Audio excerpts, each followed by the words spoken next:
Question number 11 इंडेस 20 government grant. A entity A is awarded government grant of 60,000 receivable over 3 years, 40,000, 10,000 and 10,000. 3 साल में 1 2 3 साल में पहले साल 40,000, दूसरे साल 10,000, तीसरे साल 10,000, 60,000 रुपये इनको मिलेगा. Contingent on creating 10 new jobs and maintaining them for 3 years. The employees are recruited at a total cost of 30,000 each, and wage will be first year 1 lakh is rising by 10,000 in each of the subsequent year. Calculate grant income and deferred income to be accounted for in the books for the year 1 and 2 and 3. यहाँ पर दे रखा है आपको 60,000 रुपये मिलेगा. यहाँ पर entity receive government grant 60,000, 40,000, 10,000, 10,000 on condition creating maintaining 10 jobs 3 year. Recruitment cost is 30,000 and wages are 1 lakh. In first year increase by 10,000 each year.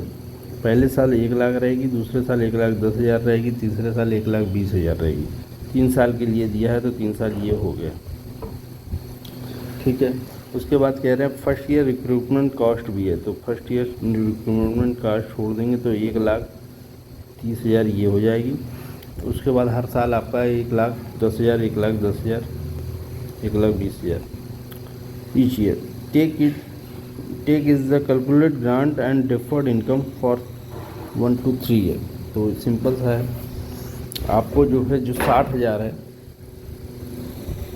इसको आपको ग्रांट को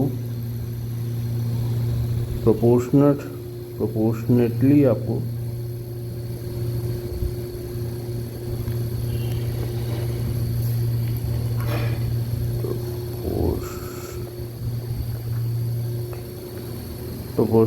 आपको सॉल्व कर इसको जो है रिकॉग्नाइज करना है. कैसे करना है क्वेश्चन में देख लीजिए.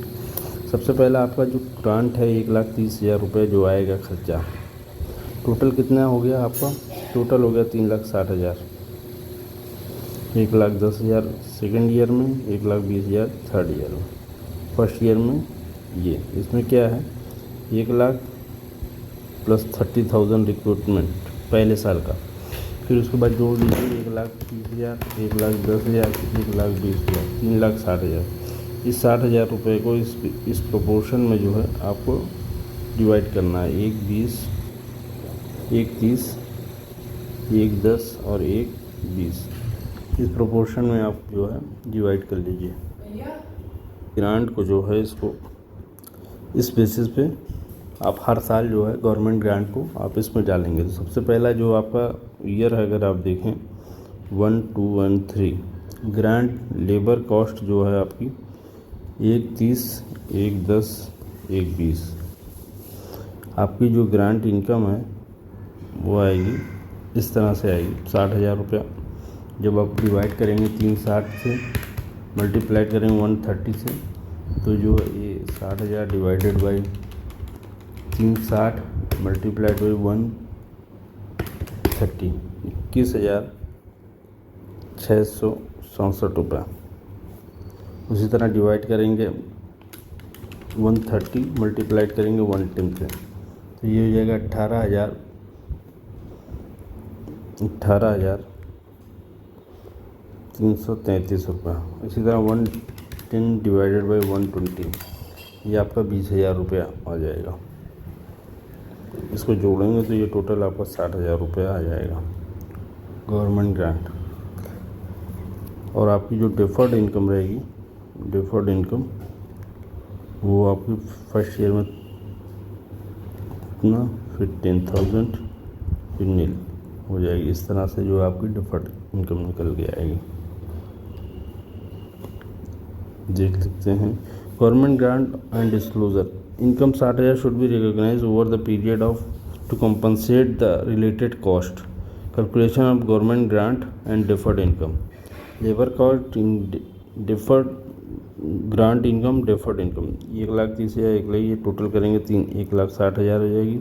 इस तरह से आप डिवाइड कर देंगे, निकल कर आ जाएगी।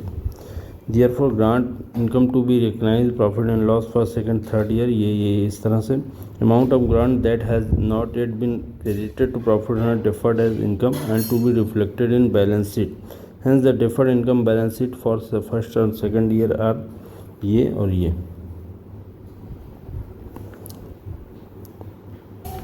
इसमें देखिए डेफर्ड ग्रांट के बारे में बात करते हैं। पहला जो है इसको क्वेश्चन में देखते हैं। फर्स्ट ईयर में award rewarded by government grant receivable over 3 year, मतलब 40,000 एक पहले साल देंगे, दूसरे साल 10,000 रुपये देंगे, तीसरे साल 10,000 देंगे। तो ये इकट्ठा नहीं प्राप्त हुआ है, ये फर्स्ट ईयर, सेकंड ईयर और थर्ड ईयर में प्राप्त हुआ, 3 बार में प्राप्त हुआ, 3 टाइम में प्राप्त हुआ। तो इसकी डेफर्ड ग्रांट कैसे जो है डेफर्ड इनकम रिकॉग्नाइज करेंगे। पहले साल 40,000 रुपये मिला है, 40,000 में हमने ग्रांट इनकम रिकॉग्नाइज किया 21,600 इतना, तो ये हमारा 18,333 रुपये का जो है डेफर्ड ग्रांट बचा। नेक्स्ट ईयर 10,000 मिला, तो उसमें से 18,000 हमने ग्रांट को जो है रिकॉग्नाइज कर दिया, तो फिर आपका जो है 10,000 ग्रांट को रिकॉग्नाइज कर दिया, तो बचा 10,000। 10,000 की ग्रांट को जो हमने यहाँ पे डाल दिया। अब अगले साल 10,000 और मिला, तो यहाँ पे हो जाएगा नील आपका, समझे। यहाँ पे अगर आपका नील हो जाएगा तो कोई ग्रांट बचेगा नहीं, यहीं पे पूरा 60,000 ख़त्म हो चुका। पहले साल मिला 40,000 में से 21,600 समथिंग घटाया, तो हमारा 18,333 बचा। सेकेंड ईयर जो है 18,333 चला गया, 10,000 मिला, 10,000 बचा। नेक्स्ट ईयर 10,000 और मिला, लेकिन 20,000 रिकॉग्नाइज कर दिया। इसमें 10,000 प्लस इसमें जो है 2 चीज़ें हैं, 10,000 एक है, 10,000 ये पिछले साल का है, मतलब ये पिछले ईयर का है, सेकेंड ईयर का, और ये थर्ड ईयर का, दोनों मिला के यहाँ पे हुए, तो यहाँ पर नील बचेगा। और ये आपका जो है टोटल यहाँ से यहाँ तक। इस तरह ये क्वेश्चन सॉल्व हो गया।